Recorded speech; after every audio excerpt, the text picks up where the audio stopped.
Peace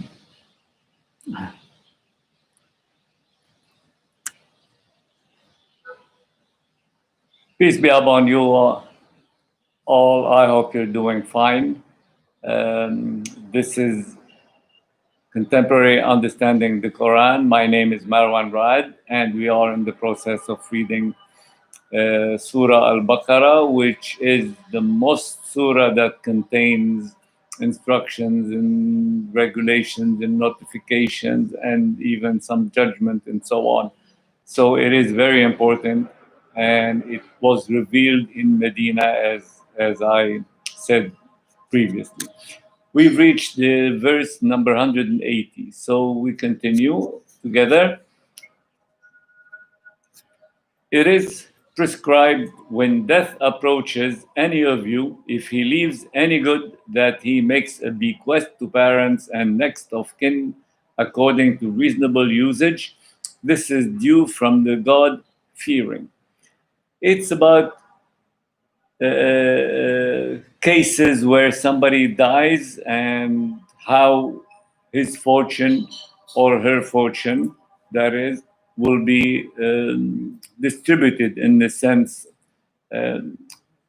First of all, there's what we call the will, the testimony, the testament. I'm sorry, or the bequest, in the sense that the owner of the goods or the one who had that fortune could imply to his surrounding that he wants to give away part or all, or I don't know, of his wealth to a certain person or a certain group of person, number of person, etc. So in first, the will is the first choice. Now, consequently, if there's no will, then it will apply the inheritance rules, if you want, that will come later on in separate verses.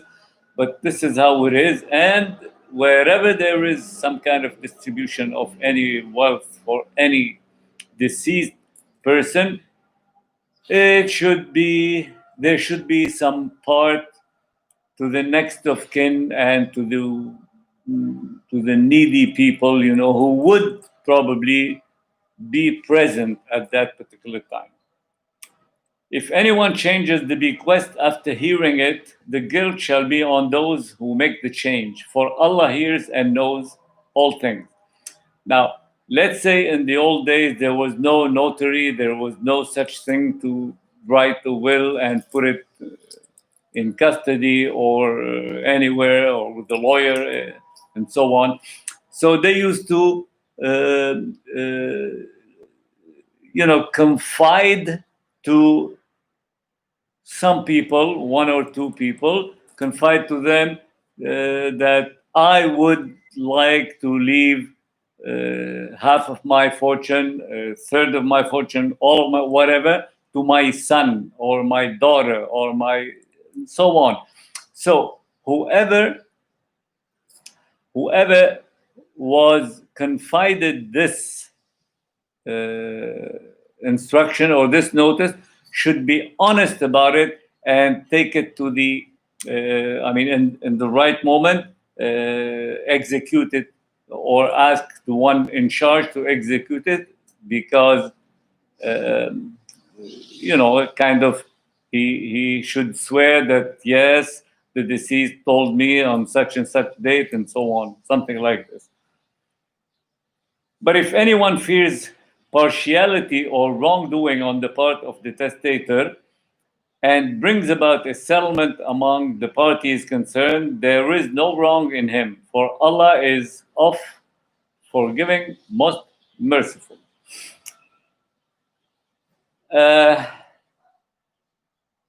It's a special case where the deceased person could have known in the last days perturbated period of, let's say, unconsciousness or any kind of thing that would make him probably say something unjust, unlawful, or stuff like this. In that case, it's no problem if the people responsible for this distribution would correct this altogether. Yes. Well, because we fear, if one was drunk and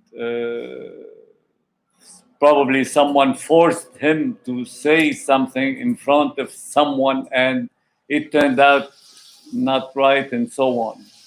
In this particular scenario, then things should be corrected.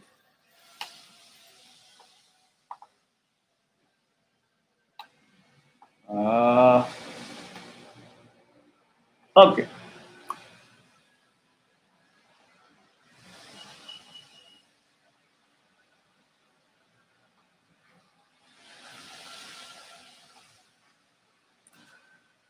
Or you who believe fasting is prescribed to you as it was prescribed to those before you, that you may learn self-restraint. As I said, Surah Baqara is all about instruction and notification and regulation and so on. So God is telling us about fasting, that fasting is prescribed to you now as well. It was prescribed to people in generation before you, and it will be prescribed for people in generation after you, then those, which is us and the people that came before us and the people they will come after us, and so on. And this duty of fasting is to learn the self-restraint, which means to support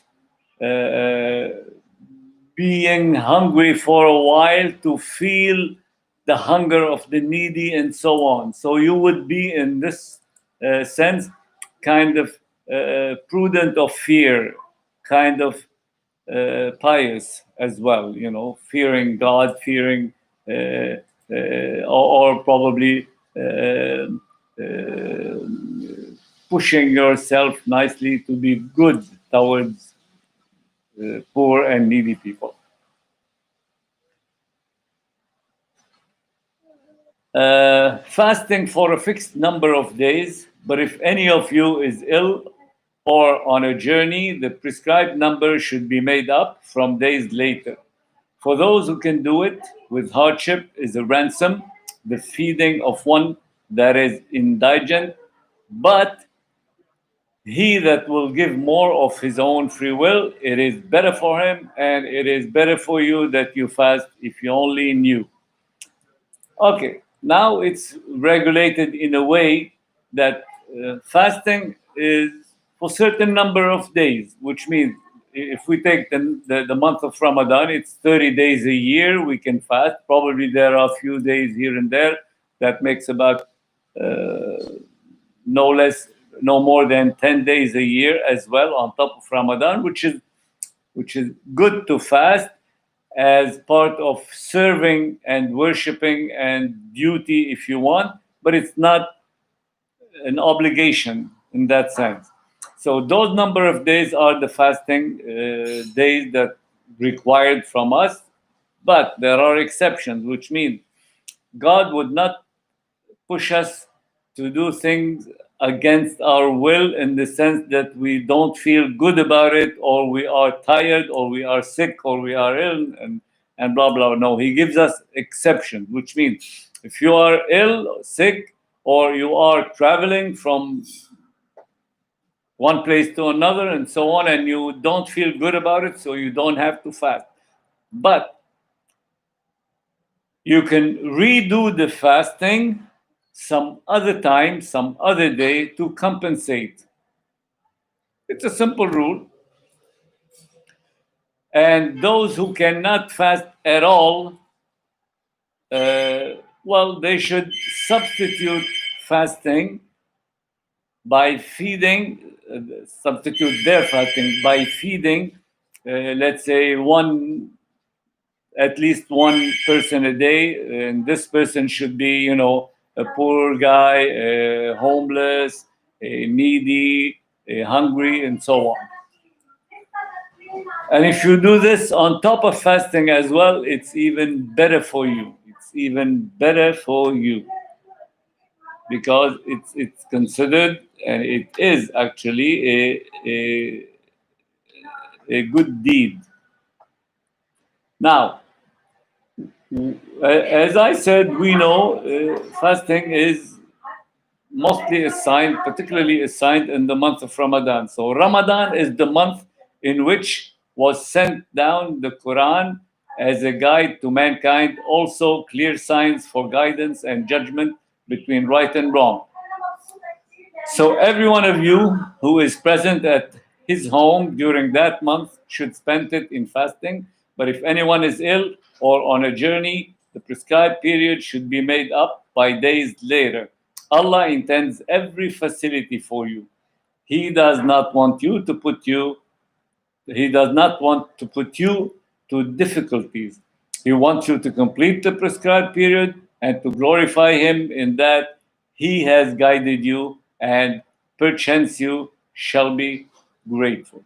As I explained in the verse before, well, month of Ramadan, if you are home in the sense, in the meaning of if you are in your hometown and in home, you should fast.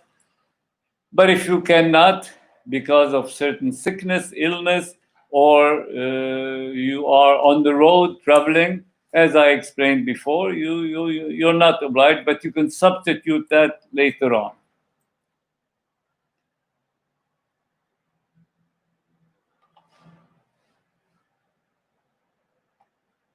Now, while fasting,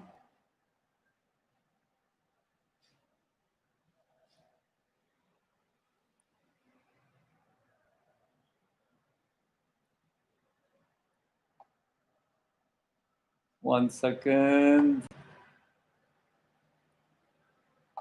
Okay.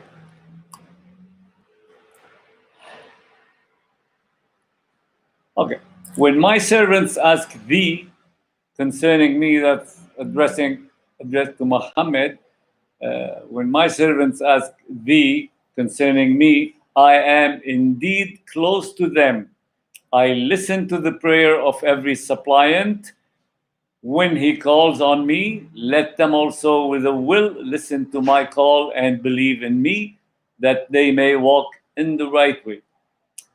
If the believers, or if your followers, O Muhammad, any one of people ask about me, tell them that I am too close to them. I hear what they say. I hear them when they pray. I see what they do, and so on, in the sense that let them listen to me, obey the guidance that I sent with you to them, and they will be just fine. Now, as the month of Ramadan is the month of fasting, well, fasting means, in one sense, during the day from dawn to sunset, we are prohibited from eating and drinking, primarily, as well, we are prohibited from having interrelation, sexual relation with our wives, or if the wives with their husbands, and so on. So it's like fasting is to purify your spirit, is to clean your stomach and purify your spirit, so you can feel with the hungry, and you can regulate yourself when it comes to not vices, but to this, sexual relation. So it is the verse goes like this: permitted to you on the night of the fast is the approach to your wives. So after you fast and after sunset, it is permitted to you, because fasting is only during from dawn to sunset. Now the night, it's okay. You can mate with your wife, or you can mate with your husband, and so on. They are your garment, and you are their garment. Well, I mean, it's like they were you and you were them. In the sense, you can join together. Allah knows what you used to do secretly among yourselves. We all have that, that feeling, the desire, the secret desire. Allah knows all this, so this is why He's kind of regulating this to us. But He turned to you and forgave you, which means even if you have this little, how may I call it, little gaffe or little bad thinking or something, God is for all forgiving. He forgave you, actually. So now associate with them. So after sunset, you can go ahead and mate with them, as I said, and seek what Allah has ordained for you, and eat and drink until the white thread of the dawn appear to you distinct from its black thread. Then complete your fast till the night appears. Which means from sunset till, let's say, dawn. During this time, you can eat and drink and mate with your wife or with your husband. It all depends. Until that moment of dawn where you can tell the white thread from the blackness of the night, which means particular time where it's no longer obscure in the sense of darkness.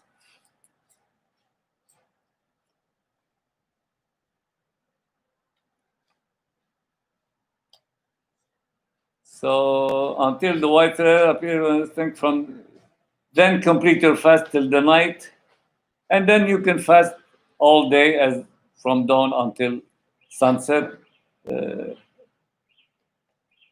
the night appears, which means, in some sense, the sunset. But do not associate with your wives while you are in retreat in the mosques. Those are limits set by Allah. Approach not nigh thereto. Thus does Allah make clear His signs to man, that they may learn self-restraint. Now there's a habit during Ramadan, the last 10 days, some people would retreat in the mosque and, double their worship. They stay there the night, reading Quran, praying, all this. So if you avail yourself to those 10 days in the mosque, you don't have to, you're not supposed to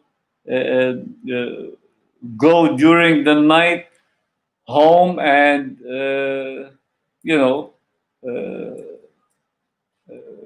join your wife for sexual needs and so on. Which means if you restrain yourself to those 10 days of worship in the last 10 days of Ramadan, you should not have any sexual interactions. Okay, it's not mandatory. Some people would assign to themselves this duty of worship. If so, then you don't have to do that.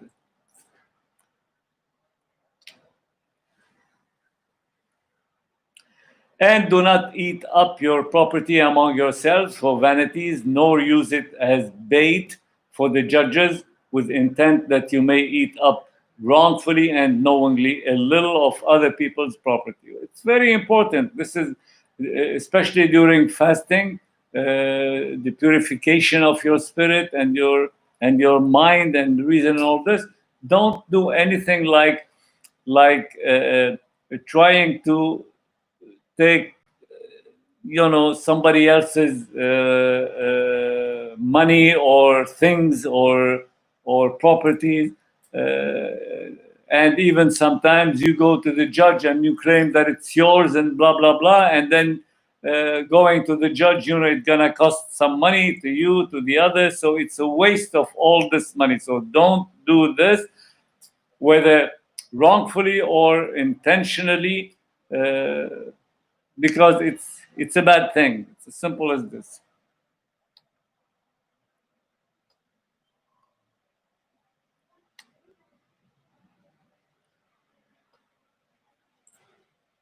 Okay, now they ask thee concerning the new moons. Say they are but signs to mark fixed periods of time in the affairs of man, and for pilgrimage. It is no virtue if you enter your houses from the back. It is virtue if you fear Allah. Enter houses through the proper doors and fear Allah that you may prosper. Now, for general information, people may ask about the coming. The moon has a period of appearing and disappearing during 1 month. First day, you can see a line like, and then for the next 15 days, will progress to become a full moon. Okay, from crescent to a full moon, and then it decreases according to the to orbiting of Earth and Sun and Moon. In that sense, separately, the moon would appear like this. So if they ask you about this, tell them these are signs to learn about time, about days, about night, about the calendar in general, which is right, as you know, to decide the first day of fasting of Ramadan. There should be the first sign of the moon, which is the first day of the month, and so on. And after 30 days, appearing and disappearing, it's another month that will come right after, and so on. So it is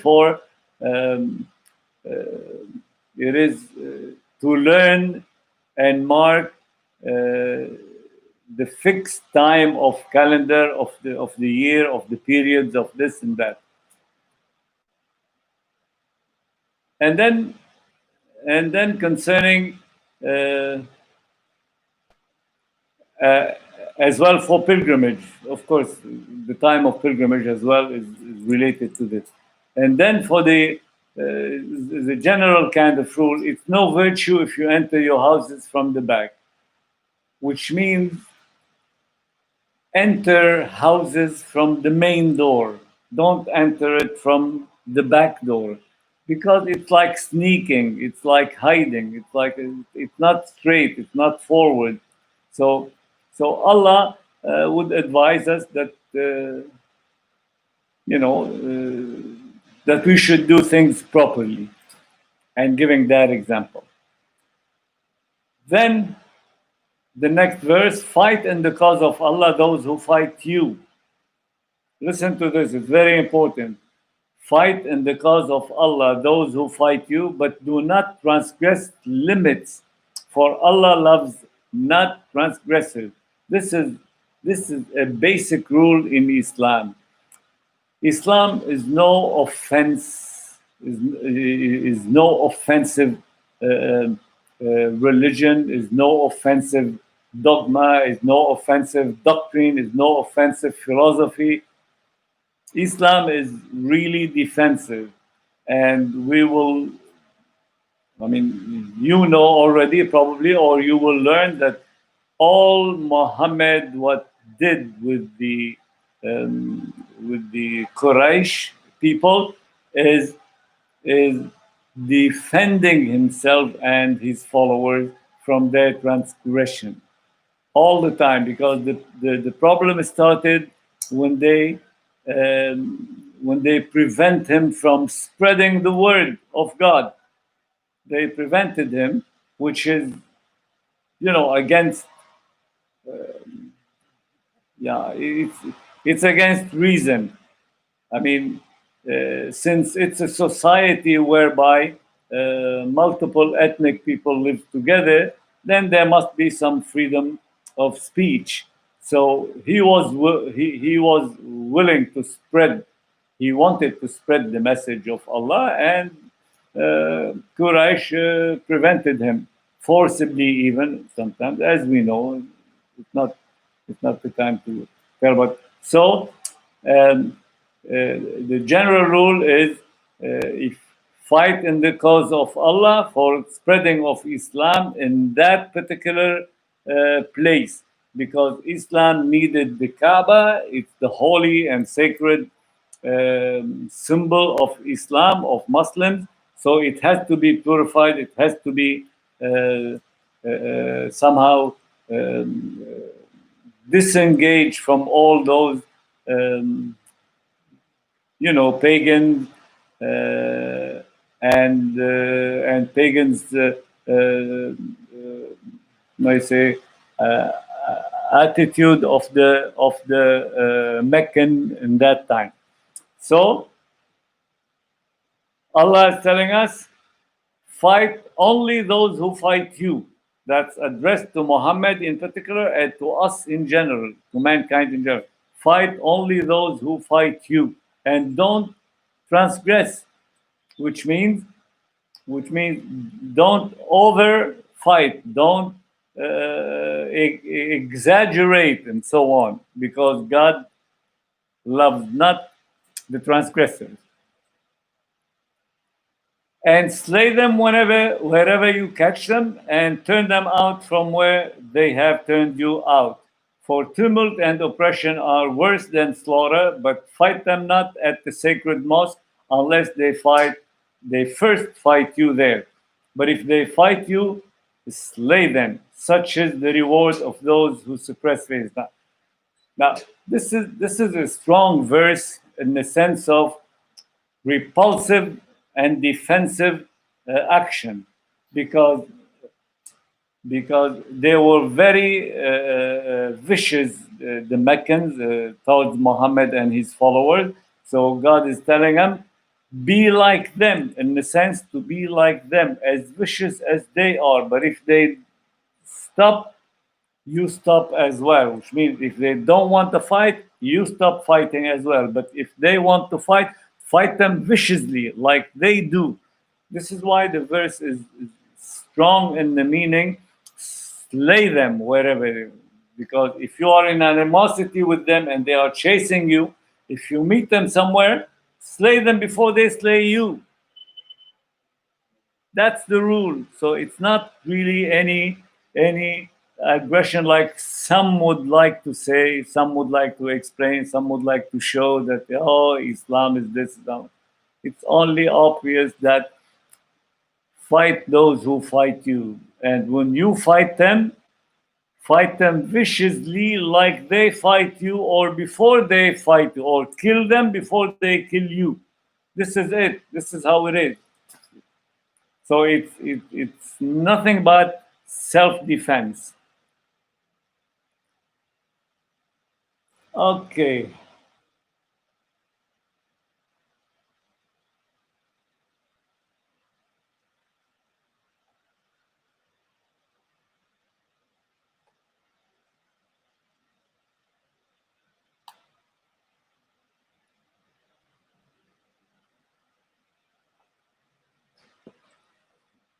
But if they cease, Allah is oft forgiving, most merciful.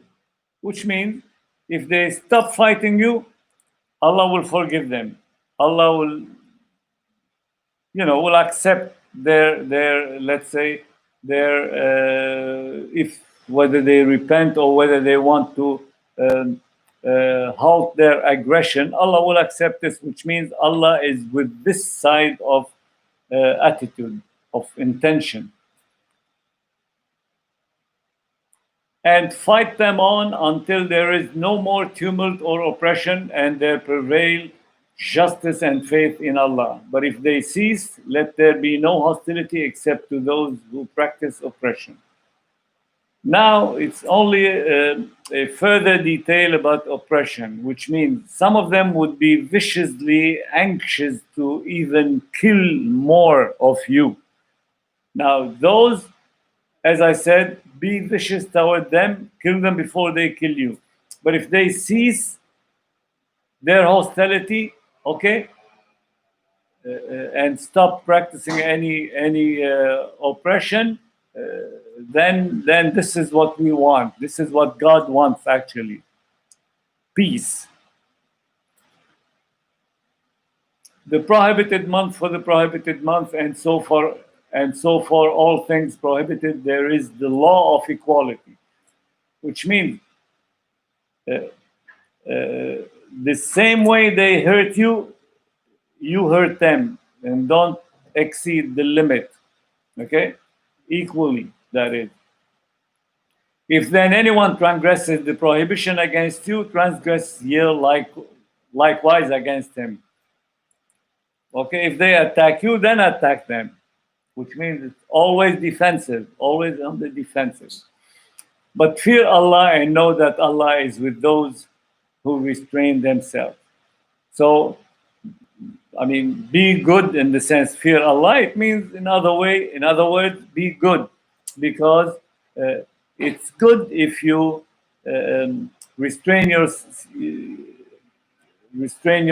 in the sense of don't have this enthusiasm to kill, to vindicate, and so on.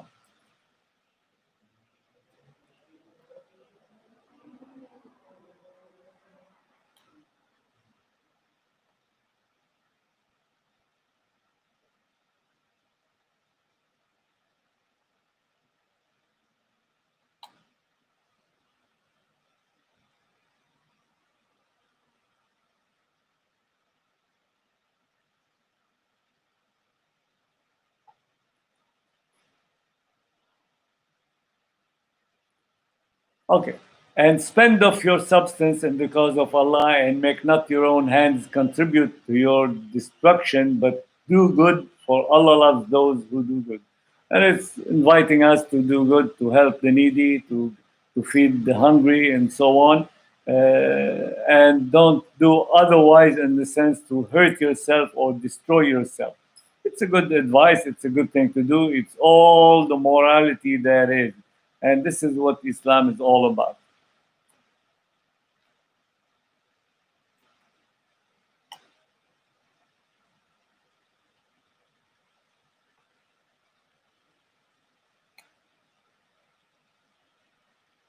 Okay, we all know that one of the duties of Islam is the Hajj, the pilgrimage. That is, now talking about this issue in a long verse, kind of,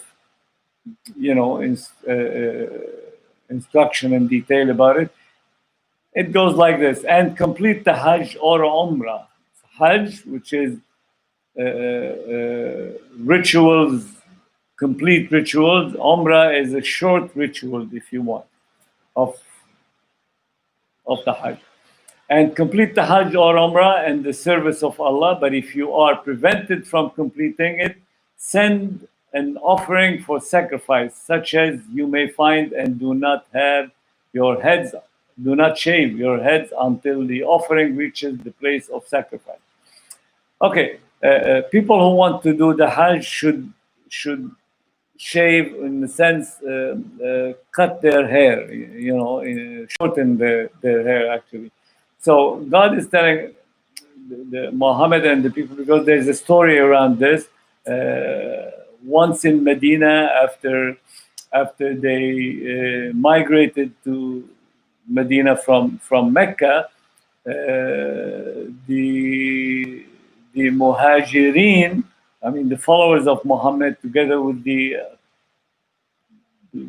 Ansar of Medina, they wanted to perform pilgrimage or Umrah one time, and they were prevented from doing so by Meccans.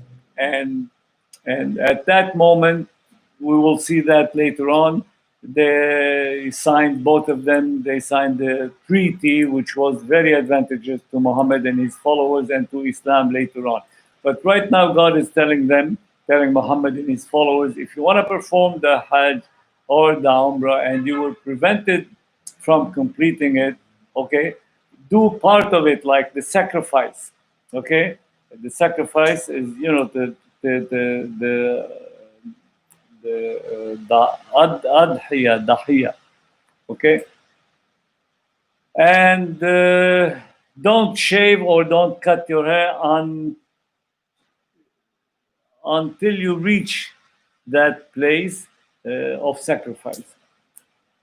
Which means at that particular time, Muhammad and his followers could not perform this, so they were cut short from doing so. They only sacrificed the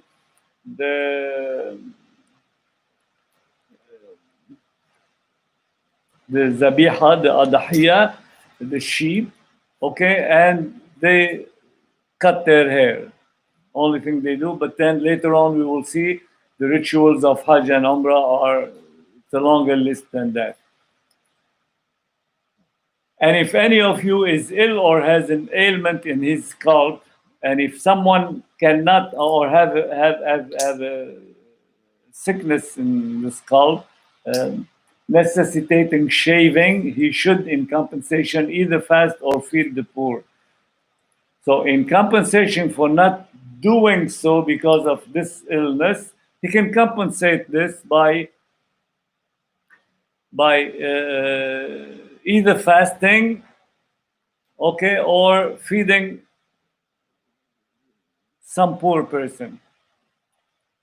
And when you are in peaceful conditions again, and if things were peaceful and things were favorable, then you continue. So again, if anyone wishes to continue the Umrah onto the Hajj, he must make an offering such as he can afford. But if he cannot afford it, he should fast 3 days during the Hajj and 7 days on his return, making 10 days in all. So, which means if periodically the things get better and you can continue Hajj and Umrah, you're no longer prevented. You can carry on. You can carry on doing it, and if you cannot, then you have to fast 3 days. 3 days while you are there, and 7 days when you are home, to complete 10 days. Well, I don't know exactly why. This is kind of, let's say, substitution of something you could not do it this way. This is for those whose household is not in the precinct of the sacred mosque. Those who are not living by the sacred mosque should do this. But those who are living right there, they are home actually. And fear Allah and know that Allah is strict in punishment. This is the conclusion to say better fear Allah or otherwise you'll be punished. I think we're gonna stop here, and verses are rich and we exceeded half an hour. I don't want to be having this longer than that. I hope that you enjoyed listening and you enjoyed the explanation of these nice verses, these rich verses, and I appreciate you joining us. Thank you very much.